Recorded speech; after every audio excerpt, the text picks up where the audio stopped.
फिर अगर देखा जाए ना तो बॉलीवुड से लेकर टॉलीवुड, टॉलीवुड से लेकर सैंडलवुड, इन सारे फिल्म इंडस्ट्रीज में जितने भी बड़े बड़े सुपरस्टार्स हैं ना, उनकी आगे आने वाली फिल्में बहुत बड़े बड़े डायरेक्टर साथ होने वाली है। इसके चलते इन सारी फिल्मों का जो क्रेज है ना वो पैन इंडिया लेवल का है। और इन्हीं में से एक स्टार है प्रभास, जिनकी अगर फिल्मोग्राफी की तरफ नजर डाले, मतलब उन फिल्मों की तरफ जो आगे आने वाले हैं, तो उसमें ऐसे ऐसे नाम देखने को मिल रहे हैं ना, जिससे ये बिल्कुल कहा जा सकता है कि अगर इन सारी फिल्मों को ठीक तरीके से एग्जीक्यूट करके, ठीक तरीके से बनाकर अगर फिल्मों को रिलीज किया जाए, तो ऐसा हो सकता है कि प्रभास के सामने कोई और सुपरस्टार, पूरे पैन इंडिया में कोई और भी सुपरस्टार दिख नहीं पाएगा। और ऐसा मैं नहीं कह रहा हूँ, ऐसा इनकी अपकमिंग फिल्म्स कह रही है। तो इसलिए ज्यादा टाइम वेस्ट की आइए हम जानते हैं उनकी ऐसी कौन कौन सी फिल्में हैं जो उन्हें अगेन से पैन इंडिया के मैप है ना, उसमें नंबर 1 पोजीशन दिला सकती है। So without any further delay चलिए स्टार्ट करते हैं इस वीडियो को। तो चलिए इस लिस्ट की शुरुआत करते हैं विद द फिल्म जो इसी साल दिसंबर में रिलीज होने वाली है, राजा साहब से। वेल अगर सच बताओ ना तो मुझे इसके डायरेक्टर के बारे में कोई आइडिया नहीं है कि वो किस तरीके की फिल्मों को डायरेक्ट करते हैं। हाँ भले मैंने एक दो फिल्मों के नाम जरूर से सुने हुए हैं, बट फिर भी उनकी फिल्में किस तरीके से होल्ड रखती है अपने ऑडियंस की तरफ, इसके बारे में तो मुझे कोई आइडिया नहीं है। लेकिन फिर भी वो प्रभास के साथ कोलैब कर रहे हैं, तो जरूर उनके डायरेक्शन में जरूर से ऐसी कुछ बात होगी जो मे बी फैमिली ऑडियंस को केटर करे। और भले ही इसका जो फर्स्ट टीजर आया है उसे देखकर कुछ खास जिज्ञासा जागी नहीं है, लेकिन फिर भी अभी फिल्म आने में काफी ज्यादा लंबा टाइम बाकी है। तो हो सकता है जो कमियां हम सबको इनके टीजर में लगी है उनमें भी सुधार करके मेकर्स जल्द से जल्द एक नया प्रॉपर टीजर या फिर कह सकते ट्रेलर हम सबके सामने लाए, जिससे जो हमें जो एक्सपेक्टेशन है ना वो कम से कम फुलफिल हो जाए। बट फिर भी इस बात को इग्नोर नहीं किया जा सकता कि ये film first day and first weekend पे जो कलेक्शन निकालेगी वो पैन इंडिया के अदर सो कॉल्ड सुपरस्टार्स है ना उनसे कहीं ज्यादा होगा। तो चलिए बस ये होप करते हैं कि ये फिल्म अच्छी निकले। बाकी तो फिर प्रभास स्टारडम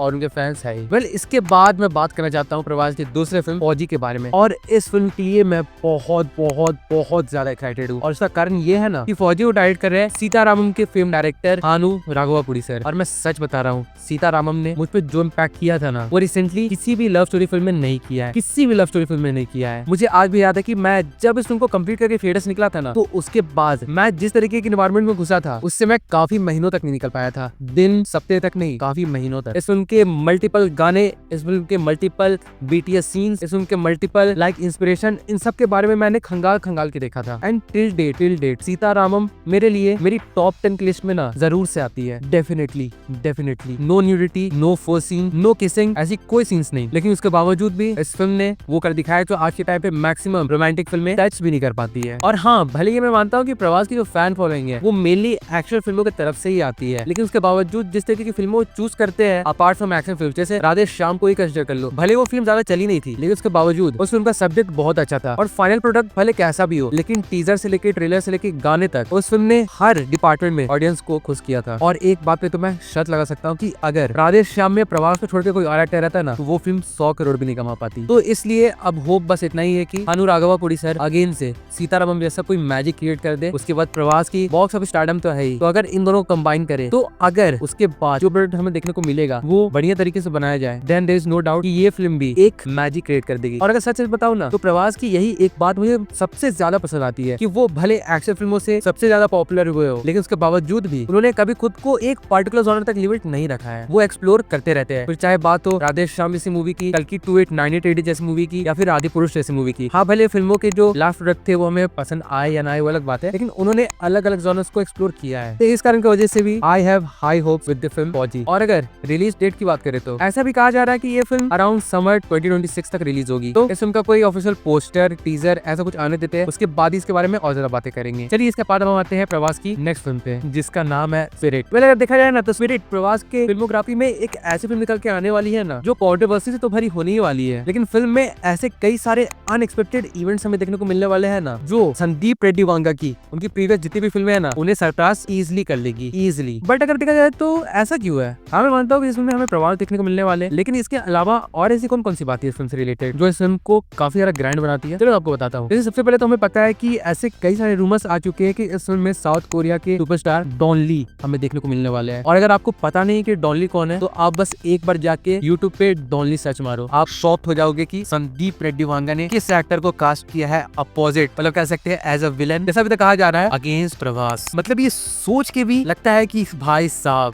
अगर कोई बंदा इस चीज को सही में ला सकता है ना, रियलिटी में उतार सकता भी है, तो वो है केवल और केवल संदीप रेड्डी वांगा। और ये रूमर्स अभी तक तो बहुत स्ट्रॉन्ग जा ही रहे हैं, बस हमें कुछ टाइम के बाद इसके लिए एक ऑफिशियल कंफर्मेशन भी देखने को मिल जाएगा। अभी तक जो भी कास्ट कंफर्म हुए हैं उनमें तो मेनली दो ही के नाम है, एक है हमारे प्रभास और दूसरी है हमारी तृप्ति डिमरी। और देखो बोला तो जा रहा है कि इस समय प्रभास एक कॉप या फिर एक्स कॉप का रोल प्ले करने वाले हैं जो एक इंटरनेशनल माफिया को लाइक घुटनों पे लाने का काम करने वाले हैं इस फिल्म में। और इसी कारण के चलते और ज्यादा ये रूमर स्ट्रॉन्ग हो जाते हैं कि मे बी इसमें डॉन डॉली हमें देखने को मिल सकते हैं। और इससे ज्यादा एक और बात ये थी ना कि डॉली ने रिसेंटली या फिर कह सकते हैं 3-4 महीने पहले अपनी इंस्टाग्राम पे एक स्टोरी डाली थी जहाँ पर उन्होंने सालार की इन अ वे तारीफ की थी, लेकिन उसे फिर डिलीट भी कर दिया था। तो यस, आई होप्स। वेल, इसके बाद अगर बोलूं तो संदीप रेड्डी वांगा एक ऐसे डायरेक्टर है कि जिनकी फिल्मों से कंट्रोवर्सीज तो हमेशा इससे अटैच रही है, लेकिन उसके बावजूद इनकी फिल्मों का जो प्रोडक्ट है ना वो बहुत बहुत एक्स्ट्रा ऑर्डिनरी होते हैं। भले उनकी फिल्मों को मास लोग बॉयकॉट करते हैं अपने अलग अलग रीजंस की वजह से, लेकिन उनकी फिल्में बहुत सारे ऑडियंस को अट्रैक्ट भी करती है, इंप्रेस भी करती है और उनके माइंड को ब्लो भी करती है। और अगर सोचा जाए ना तो संदीप रेड्डी वांगा एक ऐसे डायरेक्टर है ना जिनसे हम सबसे ज्यादा होप रख सकते हैं। मतलब ऐसे बहुत ही ज्यादा मिनिमम चांस है, मिनिमम एकदम, कि संदीप रेड्डी वांगा स्पिरिट मूवी से अपनी ऑडियंस को डिसअपॉइंट करेंगे। क्योंकि जो बंदा रणबीर कपूर के साथ एनिमल बना सकता है और पूरे कंट्री में एक अलग ही तरह की लहर ला सकता है, तो वो बंदा प्रभास के साथ क्या ही करेगा, ये आप सोच ही लो। तो अगर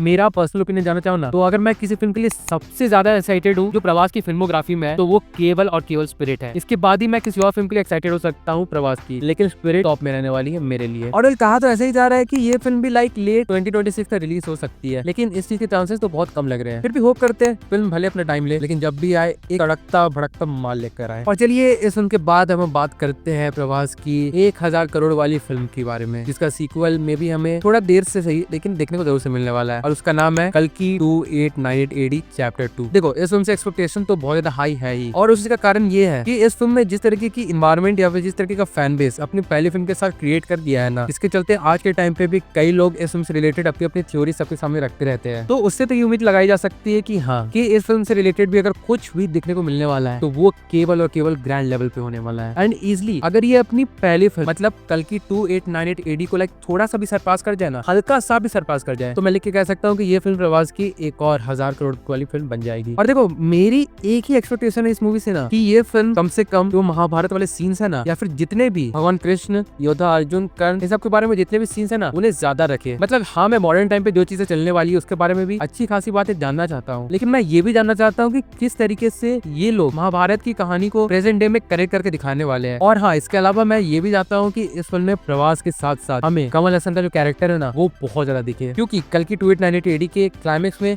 जो कमल हसन सर ने किया है ना, मैं बता नहीं सकता हूँ कि उस चीज के बारे में आज भी सोचता हूँ ना तो गूज़बम्प्स आ जाते हैं। मतलब हाँ, मैं मानता हूँ कि कमल हसन सर एक ग्रेट एक्टर है, लेकिन उसके अलावा जो चीज उन्होंने कल्कि 2898 AD के क्लाइमेक्स में किया था ना, वो मेरे लिए कम से कम अनएक्सपेक्टेड था। और इस फिल्म के डायरेक्टर नाग अश्विन सर से भी अच्छे खासे होप लगे हुए हैं मेरे कि भाई साहब, आप अभी 2 साल ले लो या 3 साल ले लो, कोई दिक्कत नहीं है, लेकिन इस फिल्म को इस तरीके से बनाना ना कि पार्ट 1 में जो जो कमियां आपको देखने को मिली थी ना, वो सारी की सारी चीजें पार्ट 2 में पूरी तरीके से हट जाए। क्योंकि पार्ट 2 को मैं एक थ्रिल, एक फन, एक बहुत ही ज्यादा ग्रैंड और एक बहुत ही ज्यादा आउट ऑफ द वर्ल्ड वाला एक्सपीरियंस समझना चाहता हूँ और देखना चाहता हूँ। तो please please please Nag Ashwin sir, इस बार कुछ ऐसा क्रिएट करिएगा जो पैन इंडिया में कभी भी देखने को ना मिला हो, कभी भी नहीं। और देखो, कहा तो ये भी जा रहा है कि इस फिल्म की रिलीज डेट भी अराउंड 2026 में ही होगी, लेट 2026, पर ये इस चीज की उम्मीद तो मुझे बिल्कुल भी नहीं है। मुझे नहीं लगता कि ये फिल्म 2027 या फिर 2028 से पहले आ पाएगी। फिर भी अगर आ जाए तो बढ़िया बात है, तो क्या ही कर सकते हैं। Let's just wait and hope for the best. अब देखो, इस फिल्म के बाद मैं एक और सीक्वल की बात करने वाला हूँ जो कंफर्म हो चुकी है और जिसकी शूटिंग भी शुरू हो चुकी है, और उसका नाम है सालार चैप्टर 2, जहाँ पे इस फिल्म का नाम रखा गया है सालार पार्ट 2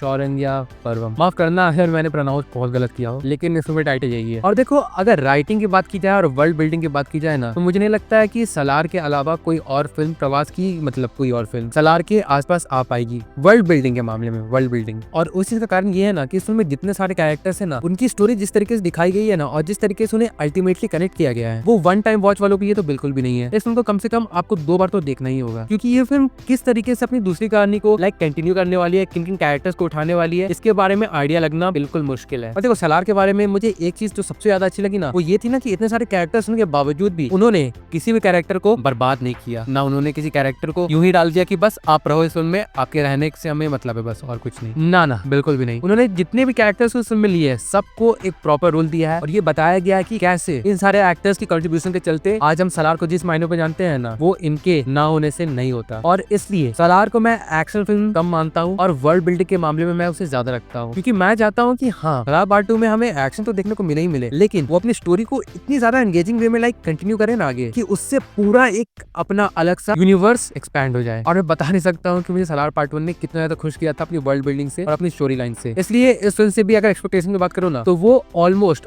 स्पिरिट मूवी के आसपास ही आती है। और देखो, ये चीज तो ऑलमोस्ट कंफर्म है कि जब भी ये फिल्म रिलीज होगी तो ये फिल्म भी 1000 करोड़ के कलेक्शन आराम से निकालेगी, कोई डाउट नहीं है इस बारे में, क्योंकि इस फिल्म में प्रभास उसी अवतार में दिखने वाले हैं ना जिस अवतार को देखने के लिए उनके फैंस तरसते हैं। जी हाँ, लीथल एक्शन मोड। और प्रशांत नील को तो हम जानते ही है कि किस तरीके से वो अपने फिल्मों को ग्रैंड बनाने के लिए जाने जाते हैं, जिसका सबसे बड़े एग्जांपल है KGF यूनिवर्स। तो ये तो बिल्कुल बोला जा सकता है कि जब भी सलार पार्ट 2 रिलीज होगी तो वो पूरे इंडिया में एक अलग ही तरह की वेव क्रिएट करेगी। और इस चीज की गारंटी तो मैं आराम से ले सकता हूँ कि अगर कोई फिल्म सलार पार्ट 2 के आसपास रिलीज हुई ना तो उसका चलना नामुमकिन है। सलार खा जाएगी उस फिल्म को, लिटरल खा जाएगी। और वेल कहा तो ऐसा जा रहा था कि सलार पार्ट 2 इसी साल मतलब 2025 में रिलीज होगी, अराउंड नवंबर या दिसंबर, लेकिन अभी तक इस फिल्म की ऑफिशियल कंफर्मेशन रिलीज डेट तो हमें मिली नहीं है। फिर भी हाई चांसेस तो यही है कि ये फिल्म भी 2026 तक रिलीज हो सकती है, और उसके ऑब्वियस कारण है कि इस फिल्म की शूटिंग स्टार्ट हो चुकी है। तो होप करते हैं कि ये फिल्म भी हमें जब भी देखने को मिले एक प्रॉपर एग्जीक्यूशन के साथ देखने को मिले, ताकि मैं और मेरे जैसे जितने भी लोग हैं ना जिनकी एक्सपेक्टेशन इस मूवी से जुड़ी हुई है वो फुलफिल हो जाए। तो ये थे प्रभास के कुछ फिल्में जिनसे ऑडियंस की एक्सपेक्टेशन और मेरी भी एक्सपेक्टेशन काफी ज्यादा जुड़ी हुई है। वेल अगर इन सारी फिल्मों को हटाकर हम और फिल्मों की बात करें जिसपे प्रभास दिखने वाले हैं, जिसकी भी कंफर्मेशन ऑलमोस्ट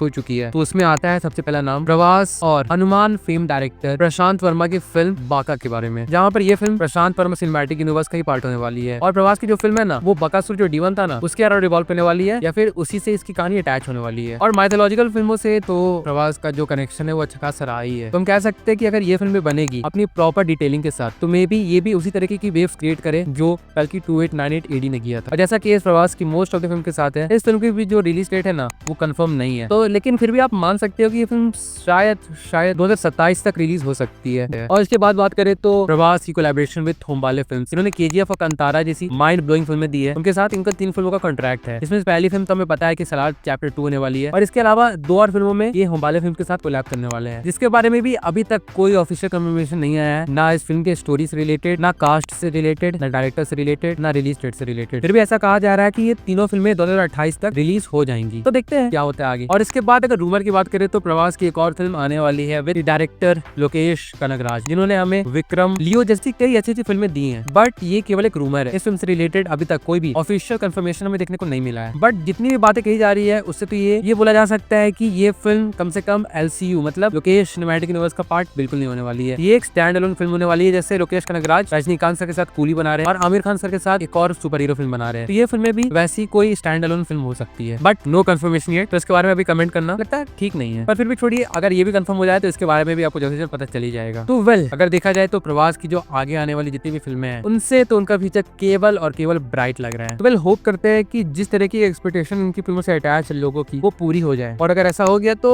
मैं बिल्कुल कह सकता हूँ कि पैन इंडिया में ऐसा कोई भी सुपरस्टार नहीं है, कोई भी सुपरस्टार नहीं है जो प्रभास के आसपास दिखने भी वाला है लंबे समय तक। So let's just wait and hope for the best और देखते हैं क्या होता है आगे। तो बेसिकली यही था एक वीडियो प्रभास की अपकमिंग फिल्मों को लेके, और मेरी क्या क्या एक्सपेक्टेशन है इनकी फिल्मों से लेके वो भी मैंने बता दिया है। अगर इस बारे में आपका भी कुछ कहना है तो अभी कमेंट करके जरूर से बताइएगा। बाकी फिर चलिए मिलते हैं बहुत जल्द एक और नई वीडियो के साथ, तब तक के लिए बाय।